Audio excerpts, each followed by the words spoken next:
Everybody, it's George here. I did a YouTube video the other day, looking at Bolton versus Plymouth Argyle and looking at Bolton's press, and a few different ways that we try and include the wingers in the games. And a few people found it really interesting, which was great. I was a little bit surprised, really.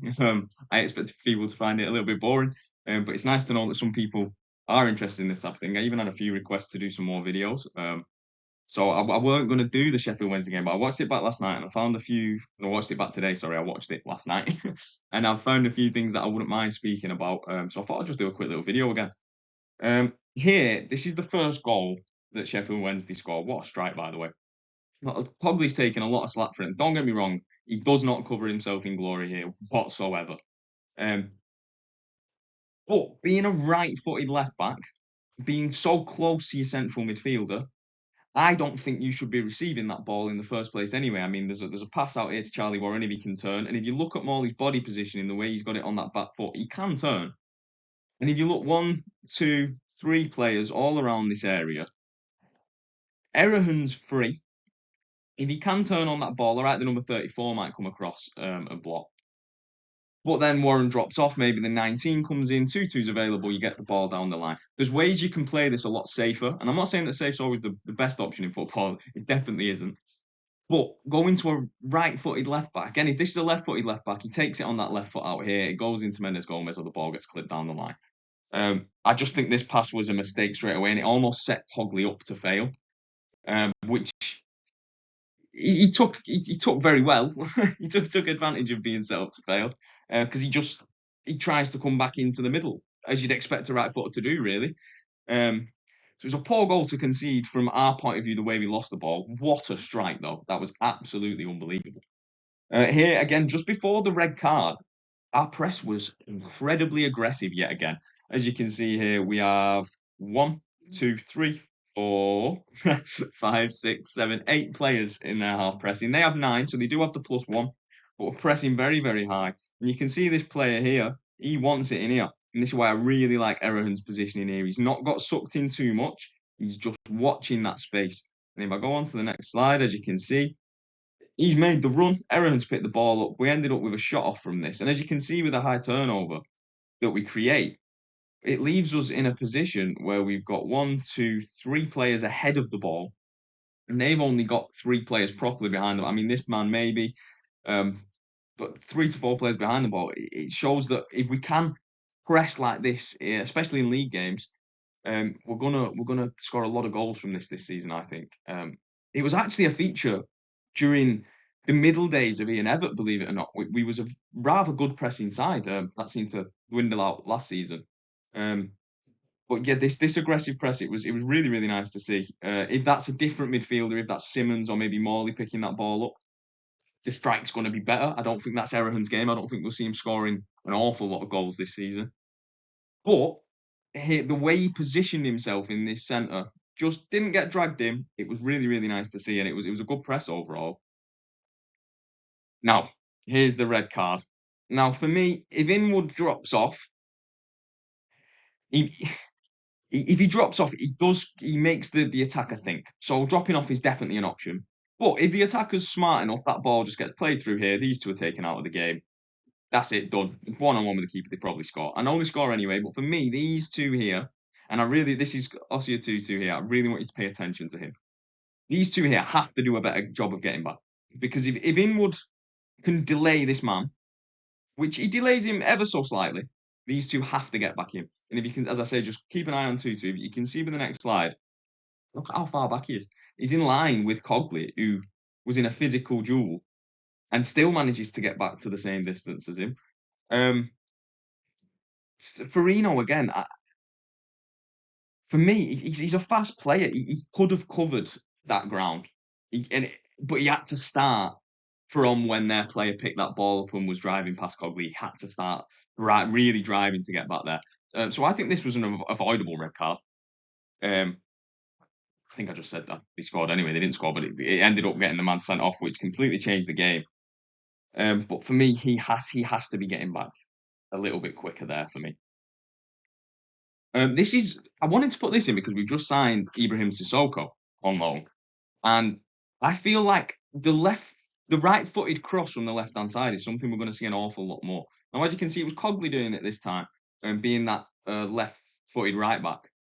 But I would not be surprised when we have Richard Taylor back to see him occupying this Gomez position, Sissoko out here with Cogley, and then whichever midfielder is playing on that left-hand side, making that run to pick the ball up, lay it off to Sissoko, who's then going to cross it in. I think we're going to see this pattern quite a few more times as the season goes on. Just quickly as well, the reason he's allowed so much space and time to cross the ball is because you've got the three. It creates a tricky time for this player here who doesn't want to rush out and get it played past him. Although from a defensive point of view, he knows Cogley's right foot. I suppose he could have gone out and pressed a little bit more neatly, because even if he plays the 1-2, he's probably not crossing in on his left anyway. But I just wanted to highlight that I think this is a sort of crossing pattern that we're going to see a lot more of this season if Ibrahim Sissoko gets up to speed and starts playing. Again, this is just highlighting that 3-on-3 and why he had that little bit more time to get that ball in that maybe you wouldn't get if you're outnumbered defensively there. This was again after the red card, and as much as I loved the aggressive press when we was with 11 men, I do think it let us down a little bit when it came to being with 10 men, obviously, because most teams with 10 men like to sit in. These three have been just beaten, and as you can see here, it's virtually a 4-on-4. I don't think they went on to make anything from this, but I just wanted to highlight how these three are taken out of the game, and I think it was by one long ball. And the reason I'm highlighting that is because, again, here comes from the back line. 1, 2, 3, 4, 5 players really. So you can argue Charlie Warren isn't taken out of the game. If he takes a good touch, he's taken out of the game. For me here, this is where maybe I'd have liked to have seen us just drop in that little bit, but it's difficult. It's 2-1 down. It's a cup game. From a tactical point of view, you'd always say try and stick in a little bit, but I can understand why he was aggressive, because obviously you don't want to lose the game. But it's too easily beaten as well. With 10 men, we've only got 4 men behind the ball now, which is a problem. Here again, really aggressive press. 1, 2, 3, 4, 5. Really aggressive press again. It was Errehon, funnily enough, going on the deepest midfielder. But the reason for that, I think, instead of one of the strikers or attacking midfielders dropping off, well, mainly in the 10 men, is because we didn't have an attacking midfielder. But even when we did have 11 men, it was Morley that would come in pressing the deepest midfielder. And that's because if you look, these are actually a 2 for Sheffield Wednesday. And I think when we play against the 2 that drop in, we're going to see one of the midfielders go and press with the number 10 when we've got 11 men. So I just wanted to highlight this, that even though in my last video I said about how great the striker and the attacking midfielder did together, dropping off and cutting the passing options out, I do think when we play against the 2 in midfield, a deeper 2, you're going to see one of our midfielders go up and press. Our press is really, really aggressive, and to see it done like this with 10 men shows that's the plan. Like that's the foundation we're building off, is that aggressive press. That ball was the aggressive press in this situation again, because we're down to 10 men. It's not worked out, and I feel like this was a big part of the problem defensively, and why a lot of people watching the game were so frustrated, because it looked too easy to play past. But it's because they had the +1 and they used it in the right areas. I mean, if you look here, it's 1, 2, 3 against 1, 2, 3. This man's running up. He's running. Either way, we can only equal their numbers here, unless Conway gets back way, way quicker than this man here. So I just think in a league game, maybe that's something to be mindful of. If we do go down to 10 men, I'd like to see us tuck in a little bit more. Obviously, in the cup, it's a bit different. But I just wanted to highlight that. How just taking that one man away. I mean, obviously, they've got one man more. It's going to be a massive advantage. But when you try and press in the system we do as well, it creates a lot of problems for the defence. Really interesting one, this. This was Thierry Gale's goal. And I just wanted to highlight how in field he was when Conway picked up the ball originally. And also where Mario is. When he came on, he played an interesting role. And I think the reason we started to look so good when he came on, compared to how we've been playing with the 10 men, was he almost covered this area by himself. It was a really, really good performance from Mario. But here, again, just dropping that little bit deeper, he's giving these something to think about. But I just wanted to highlight Mario's position, because it's somewhere where we've not seen him. We've not seen him operate in this sort of central position before. And then here from Thierry, what I really like, the ball's bouncing around the box. He's staying there. He knows where he wants to be. He's anticipating that that ball is going to fall to him at some point. And I'll be honest, when he took the ball off Ereham, I was shouting at my TV. I was going, no, why has he took it off him there? And then he beats three men with one touch and finished it in the bottom corner. So you can't argue with that at all. But it was really, really good forward play from Thierry Gale there. And again, Mario just on the edge of that box. And I think this is where his tactical nuance comes in. Playing at them high level academies, like when he was at Arsenal, you don't develop that tactical level that he's showing here, because just sitting here, it might look like he's just sitting on the edge of the box waiting for a shot. But then quick counters we've seen, I imagine one of the coaching staffs mentioned that to him, knowing how fast Mario is and how good he is at shooting at the edge of the box. If you can keep him here, if they break, he's catching. He's staying, or at least staying with them to delay. So I think that's something you might see a little bit more in league games, where he is the deeper man on the edge of the box. I mean, he's not the tallest man. He has a very good physical presence, very strong. I can't see him scoring an awful lot of headers in the box, so it makes sense for him to be the man on the edge with the striking ability he's got, as well as the defensive ability. So I think this, again, it shows a bit of tactical nuance from him, and I really liked it. I just like seeing him in a slightly different role. Now, this is their third goal, and this is where my point comes in about just sitting in with them 10 men. Because if Morley drops in, the arrow's a little bit off. If Morley drops in just a little bit into here, or maybe into where the arrow is, this ball into 37's taken away. He has to take a little bit of time. Burstow can come across and cover, Gale comes in, and then you end up in almost a sort of roundabout 4-4-1, which is very, very difficult to break down.